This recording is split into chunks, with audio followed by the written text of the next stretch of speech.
What is up, YouTube? So, it's been a few days since Kunimitsu has come out, and I don't like to drop my first impressions immediately. I like to have time to play the character myself, lab a few things, and then watch high-level players get their hands on the character. I think that's it's easy to jump to conclusions, but Tekken characters are so complex, and Tekken systems are complex, even in a more simplified modern Tekken like Tekken 8.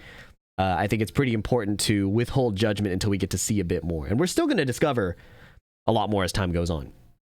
You'll have to forgive me for any pauses or coughing. I'm still sick from Combo Breaker, but there's been positive reception to my lower voice. So we'll rock it while it's here, huh? First impressions about Kunimitsu. This character is, I think, going to be a really successful DLC. A lot of players who had left Tekken in Season 2, or maybe even earlier, I've heard are coming back to try out this character. She had a lot of appeal for brand new players to the game, and she's had a lot of appeal for legacy players. The player in this footage is Glaciating, a very, very strong Tekken player who was more active in Tekken 7, played a lot of Miguel, and later in the game's life played Kunimitsu. Glaciating style, I would say, is adjacent to like a speed kick style. Very, very sharp at the game defensively, very, very good reactions, and very interested in optimizing the game from a risk-reward standpoint. At the same time, he's not going to play completely robotic either, which makes it pretty difficult to fight against. So this is my Steve against Glaciating's Kunimitsu on the screen while I just talk about some first impressions. Kunimitsu has really, really strong movement, and there were early concerns about whether her backdash would be as strong as it was in Tekken 7, where by the end of the game's life, Arslan Ash would pick an infinite stage and be basically impossible to hit with this character. And while that is not the same as before, her backdash is still pretty good, both the single backdash and the backdash cancel. So I'm a fan of this character already from a movement standpoint, but yeah, there's a... definitely movement is still part of her identity, in addition to her offensive movement with her stances. The cool thing about this character, though, and I think they struck a really good balance with this, is she has really good beginner-friendly offense, but not in a really brain-dead, oppressive way. And let me explain what I mean. I'll pause this and pull up the game I have loaded here. For example, they made her forward 4 into set stance better on block. She has more frame advantage. So if I mash jab here, I get counter hit launched. But with the better movement of Tekken 8, it is actually easier to sidestep right block and get around this button.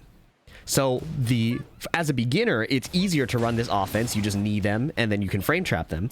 But as a defender too, it's really, really simple to get a defensive counterplay situation here if they're always doing that exact same option. Of course, this is Tekken 8, so there's an option to cover that weakness in set 1+2. If I sidewalk right, I get tracked.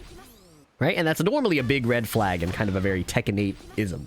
But what's cool about this is if I do the sidestep right block timing from before, I can still block this.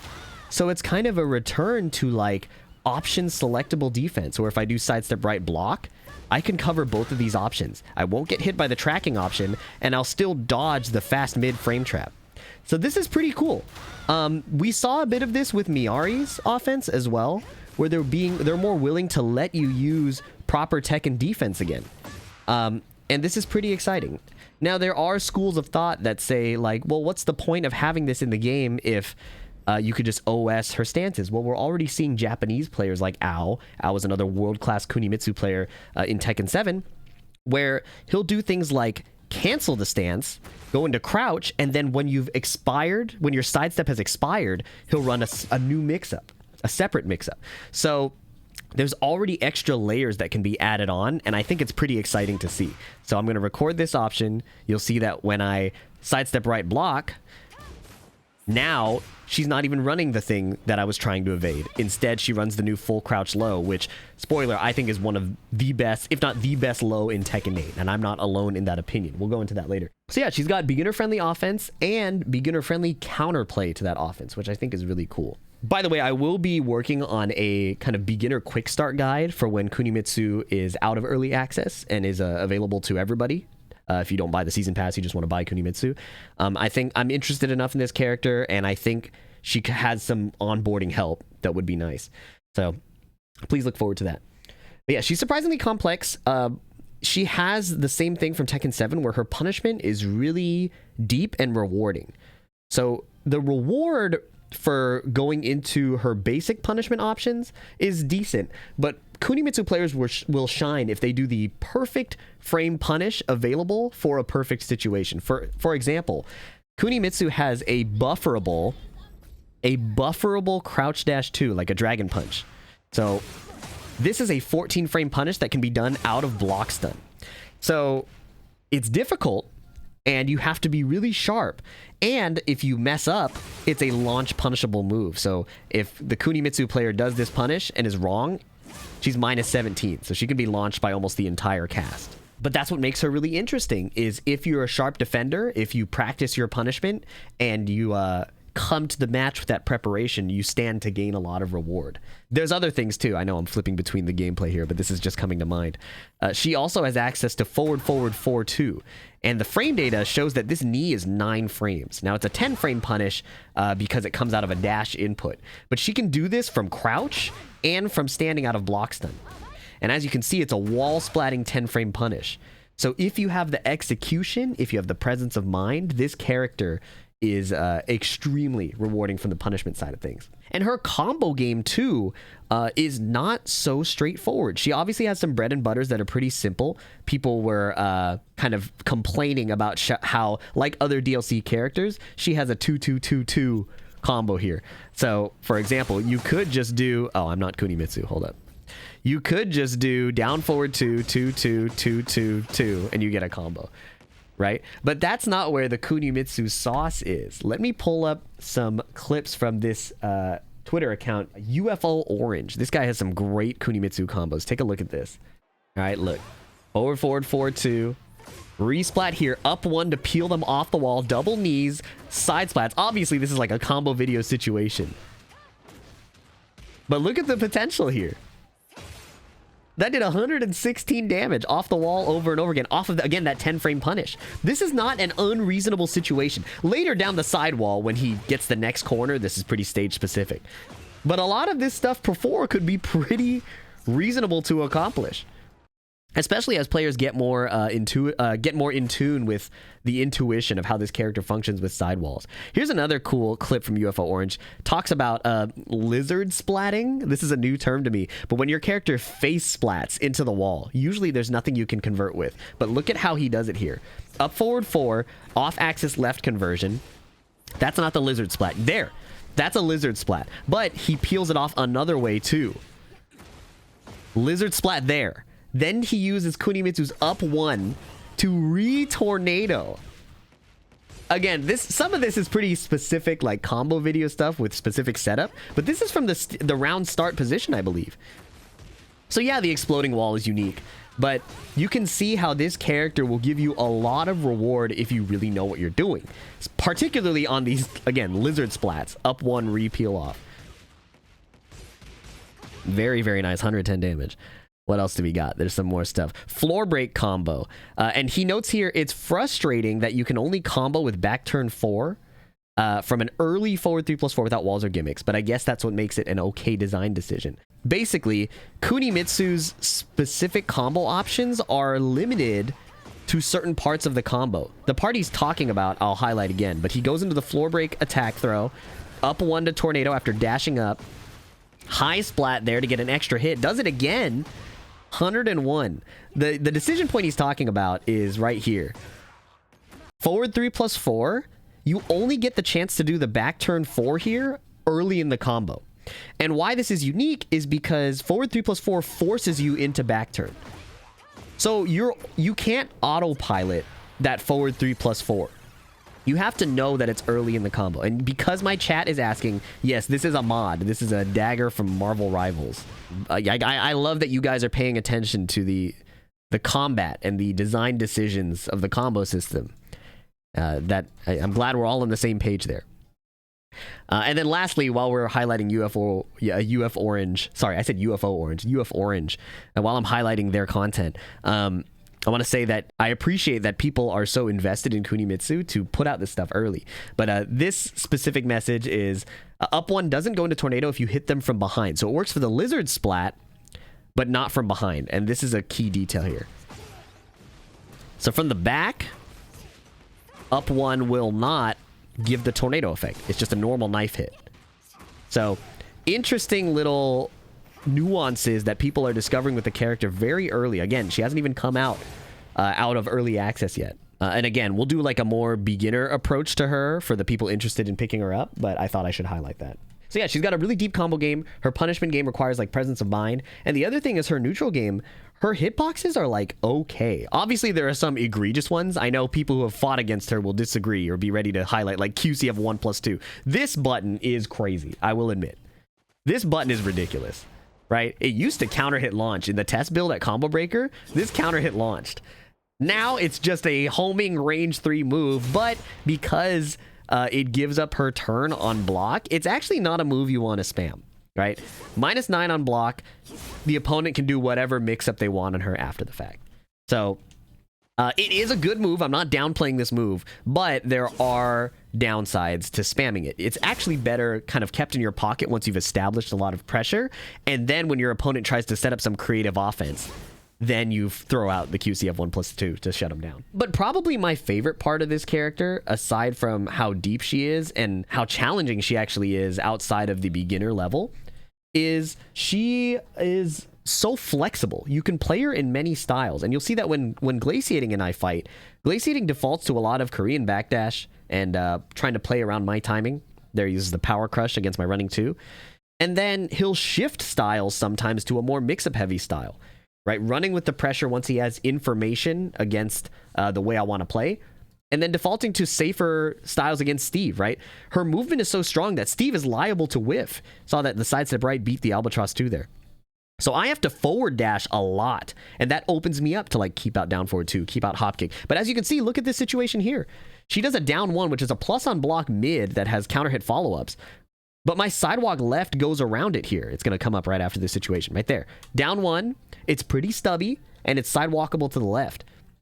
So this character can't just really keep swinging at you unless they also are willing to take the risk of getting blown up.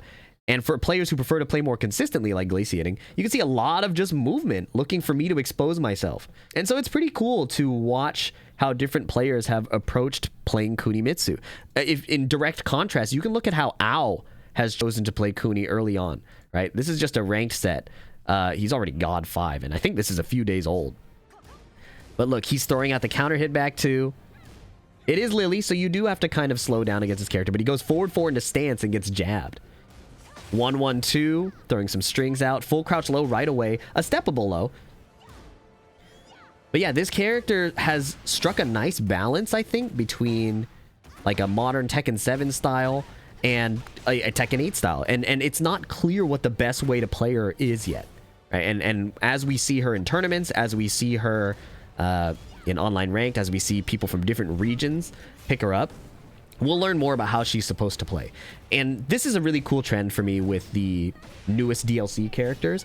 In the early DLC, I'm thinking like Lydia, Eddie, Anna, it was pretty obvious how the developers wanted you to play this character. Look, he did a double stance cancel here. He does Katon stance, back turn stance, down 2. So 2 stance cancels into another. Not super oppressive, but built on the control that Kuni has with her movement, with her counter hit buttons. But what I was saying was, it's cool how these newer DLC characters, Armor King, Miyarisu, and Kunimitsu, there's not a clear, like, dev-mandated playstyle, right? There's a lot of flexibility, there's a lot of optimization available, and it's pretty sweet to see. Fakuram, to some degree, was kind of like that, even though he is a very, very streamlined character in many ways. It was not immediately fully apparent the actual optimal way to play him, even though he is canned string mix-ups the character, right? This is a promising trend, not just for Tekken, but I think for like DLC characters in general. In Tekken 7, we were so used to Tekken, no launch punish there. We were so used to Tekken 7 DLC characters just being automatically strong because they were DLC characters. But this character, while she is clearly very, very good, there's not clear top 1 status, right? There's not clear top 5 status. And I think that's pretty exciting. Look, this is new as well. Her 2-2 is no longer a pseudo homing move. It gets easily stepped to the left by Lily and hop kicked, right? In Tekken 7, she was a problem for sure. And now it's like, we don't know. We don't know how big of a problem she is. We do know that she clearly has good movement. Her defense is strong because of that movement, plus her punishment tools. And she has stronger counter hit buttons than before to kind of complement this style. So there's a vision, but we're not sure what it is yet. Her jab is also really awesome. There's some messed up string stuff here too, but look how the situation after is mitigatable. Those are my first impressions. Let's talk a bit about her concrete buffs and nerfs. But before that, there's actually one little moment I want to show you here that's pretty cool that Al pulls off right around here. So Al somehow gets a cross-up situation, jumps over, uses her evasive step into a back turn launch. Right? So there's like enough stuff to be creative. And it's not particularly a straight-up gimmick. Like, obviously, maybe the Lily player should have disengaged here. Right? But the evasive jump doesn't lead to a mix-up, doesn't lead to anything in particular. He just used it to kind of frame kill, jump away, and then catch the approach. So fun little moments of pocket sand that you can do with this character. But let's talk about what has directly changed about her and what is interesting and what is kind of concerning, I guess. One of the cool things for Kuni, not that cool for the other player, is her kunai, she can now choose to side swap or not. So she can hold forward to go through you like before. It used to always side swap. Now, if you hold nothing, she holds the same side. So this allows for flexibility with maintaining wall position or stealing the wall back if your opponent has cornered you. Her armor move is no longer back 2. She does it with down 3+4, and because it's like this special move, it's got extra strength. It's not something you can parry. It's like a weapon move, and it's a mid. On block, I believe it's only -13. So a very, very strong, fast mid power crush. This move became a counter hit launcher, which is why that's so particularly nasty. The Tekken 8 change to dash buffering makes this punish easier now in this game. So this is a pretty big deal. Is that you can block a low, and if you're really, really good, you can transition to this, immediately get a wall splatting punish. And we saw the combo potential earlier. Set 1+2, this new move, even though it is step blockable, it's kind of a neutral skip. Like if you try to play an approach timing, I can clip you, and it's a full heat dash launcher. So she gets a full combo off of that. Another colossal buff is down forward 2 launches crouchers now. Right? In Tekken 7, if you crouch, this wouldn't launch you. But now you do get launched. And why that's so significant is because if somebody did a move and whiffed into crouch, you would have to pick a different punish. Now this will work for both situations. The downside is it's -14 now. So if I were Kunimitsu, I could actually launch punish the other Kunimitsu doing a blockable down forward 2, or a down forward 2 that I blocked. And it'd be weird to call this a buff because it's just a new move altogether, but forward 1+2 is a really good button. A lot of her moves in this game are weak to sidestep right, and this just straight up tracks that direction and is a heat engager. Right? It's not a heat dash launcher, so that's one nice little... Oh, it's also a full heat dash launcher. So this button being in Kunimitsu's arsenal is quite crazy when she already has decent pokes here. Giving her an advancing safe mid that heat dash launches is extremely nice. Now again, it's not homing, but because it tracks her weak side, the sidestep right, it's a pretty diabolical button to give her. When she already has this, it allows her to cover more ranges, more timings than she did before. So I consider this a buff, even though it's a new move. And the extent of Kuni's stance changes are going to be up for debate too, but I'm pretty sure it's very agreeable that Katon 2 is a crazy addition to her kit. +5 on block, and is a full counter hit launcher that allows you to do a lot because they fly so high up. So this button feels pretty crazy, again, with how evasive it is too. Most mid and high checks she'll just straight up jump over. Depends on how she got into the stance in the first place. And then lastly, Katon down 1+2. This little dashback she does, not that, that's the unblockable. This little dashback she does is very evasive. It's like a mini backswing blow. And it's low, -14 on block, but very, very strong addition to her kit as well. She's gotten a lot more obnoxious in that way. Another change she got is she now has a back turn power crush. This is her old up back 2 from before, right? So it's a high, but the fact that she can absorb while back turned is pretty good. And then we talked about this before, but forward 4 into set having better block frames is new.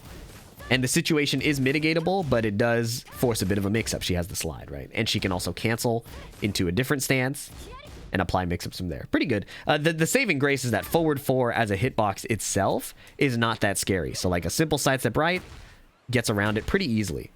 And sidestep left can too, but the sidestep right is definitely more lenient. Right? So it's not that great of a hitbox. That's kind of why I think she's allowed to have that. And then there are nerfs from Tekken 7. She no longer has the full crouch sweep. She used to be able to knock you down with full crouch down forward 3. Now instead she has this low, which again is debatably the best low in the game. -12 on block, so barely punishable. Your opponent will be in crouch after. When she succeeds, she gets a back turn mix up. There's no like sidestep defense here. You have to just guess between mid-low. And she can loop the situation into full crouch again. So this low is crazy. And because it's a new full crouch input, she can do it really fast without telegraphing the crouch very much at all. It's pretty wild. Out of a backdash, like backdash canceling, she can backdash and instantly go into that. Her backdash is weaker, but again, it's still really strong. And then the biggest nerf, and I think why Arslan Ash is actually has reservations about playing this character, is 2-2. Lost range, lost tracking, no longer delayable to the third hit. So huge nerfs to this move, which was a big problem in Tekken 7. And then lastly, I'll record this real quick. The kunai on whiff, she still does the forward dash, which makes her launchable. Before, if she whiffed the kunai, she wouldn't teleport. So she would just basically be safe in Tekken 7. But now, if you step the kunai, she is toast. So, huge nerf, but that just means you can't play her like a fireball character. And that's actually a good thing. It's actually a good thing that you can't play her like a fireball character. She's very much a Tekken character because of that dash. And again, this goes back to like easy to play for beginners who can just kind of throw the kunai out. But it's easy to counterplay as a defender. Kunimitsu in this way, to me, is like a really good modern addition to Tekken. I think they found a good balance so far. Again, first impressions. They found a good balance between beginner-friendly offense, beginner-friendly counterplay, and deep and interesting gameplay at the higher levels. I hesitate to jump to conclusions again, but if this is the type of character we can expect from future DLCs, that's pretty promising. We're in pretty good shape, and I'm excited to play this character. People have asked if she's going to be my new main. I don't think she will be my competitive main.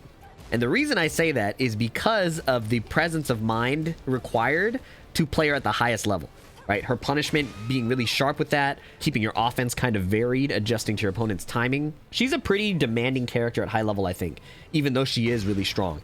I don't know if that plays to my strengths very well, but I will be giving it a try. But yeah, hopefully you guys have enjoyed that, my first impressions of Kunimitsu. Longer video than I expected, but I think I'm just more excited about this character than I thought I would be. I really thought she would be more annoying and less interesting compared to her Tekken 7 iteration, but I think they've struck a pretty good balance with her, and I'm excited to see what all the players across the world do with her. Again, please look forward to the beginner guide, or a quick start guide, I guess, we'll be working on with her, and I'll link you to more resources below if you want to really dive into this character. There's Dango Jin's early access guides and early combo guides. Those are really, really good starting resources that go deep into the character. There's also a Kunimitsu document, like a Google Sheets document that has a bunch of her key moves. The doc is made by Minty Rosa. Shout outs to them for compiling all this information about Kunimitsu, and to everybody who contributed to the guide. It's an amazing resource. But that's all I have for now.